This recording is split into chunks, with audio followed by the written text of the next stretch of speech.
What's going on YouTube? I'm Wayne, this is Wayne's Fish World, and this week we're coming at you guys with a video on how to set up your own immersed aquarium. What is an immersed aquarium? An immersed aquarium is basically also known as a dry start method, is where you have your aquatic plants grown above the water. A lot of people are scared to get into that, and that is why I'm making this video, to show you that it's not that difficult. A lot of people are scared to dabble in the doubling of this because they've never done it before, and it's not that hard. The key thing when setting an immersed setup up is humidity, and water. One other thing you need to realize is that certain plants can't transition as easily. Plants that can transition into an immersed setup without any problems are like anubias, java fern, swords, plants that have broad leaves.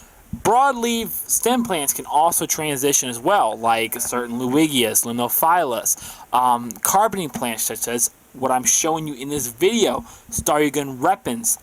That is what we're going to be seeing transitioning into an immersed setup. Carpeting plants like crypts and swords, they can transition very easily as well. The key thing is keep a humid area. You can keep it humid by just getting a spray bottle like you see in this video and going ahead and every couple of days spraying it. You can seal the aquarium with a glass lid. Later on you're going to see me use just some basic saran wrap. The key thing is keeping that humidity in. You want to make sure that the environment, the atmosphere these plants live in are as humid as possible. That way it simulates an underwater scenario as much as possible. Once these plants start adapting, their leaves will change over and they'll have immersed leaves. Then you can take the humidity and drop it, but you should always keep it as high as possible. Once these plants are adapted, they're gonna go buck wild. They are exposed to maximum CO2. They don't need as much light because the light doesn't have to penetrate through the water. They are going to go crazy. They're going to eat strictly from the roots, so you need to feed them at the roots. Check out this video right here on Osmocote I've done. This is how you feed your plants at the roots. There's plenty of different DIY ways out there, and I'm just using plain old seed starter Miracle-Gro soil, which is fine, and every couple of weeks I'll take my spray bottle, mix some liquid fertilizer in there, and spray it in there. Another thing with immersed setups, you want to refresh that air. You do not want to keep that air on there 24/7. You want to make sure that every now and then you just get a fresh gulp of air in your immersed setup. That way it has a stable supply of CO2, because it is possible for these plants to use up their CO2 levels if you keep this thing sealed 24/7.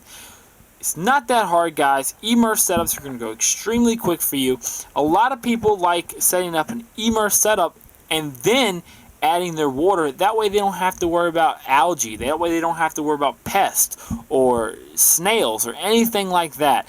In a couple of weeks, that Starugin repens is going to absolutely flourish. I mean, go buck crazy.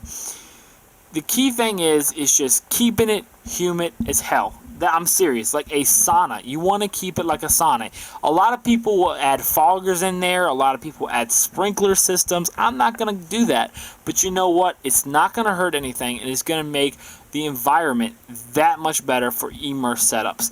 Just keep it as humid as possible. Fertilize at the roots. That's where they eat. And don't forget to basically replenish that CO2 supply. Well, I've actually given you all a sneak peek of the racking system. I don't want to show you guys too much just yet, but I hope you like this sneak peek. Immersed aquarium versus submerged aquariums. They're not difficult. I'm going to go over the basics right now just to round everything up.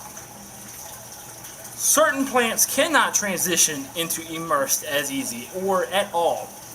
When you're transitioning your plants into immersed, you want to keep them soaked. You want to keep the roots well watered. You want to keep them just basically in a humid as hell area. That way as close as possible to an underwater setting.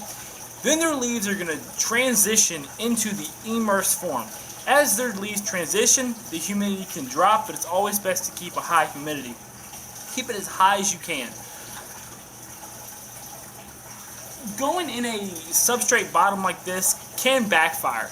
Sometimes you can get mold outbreaks and some kind of a fungus outbreak on top of the layer of soil. So there's many different ways of doing it. A lot of people that are watching already played around with submerged forms of aquariums, but this is just a basic guideline of showing you guys how it's done, and it's not that hard. Hope you like this video. Check out these two videos right here. Leave your thoughts in the comments below. If you like the video, hit that like button, and if you haven't already subscribed, definitely do that. Thank you for all the support for all my subscribers and viewers over the years. Comment, rate, and subscribe. I'll see you guys next week. This is Wayne with Wayne's Fish World. Later.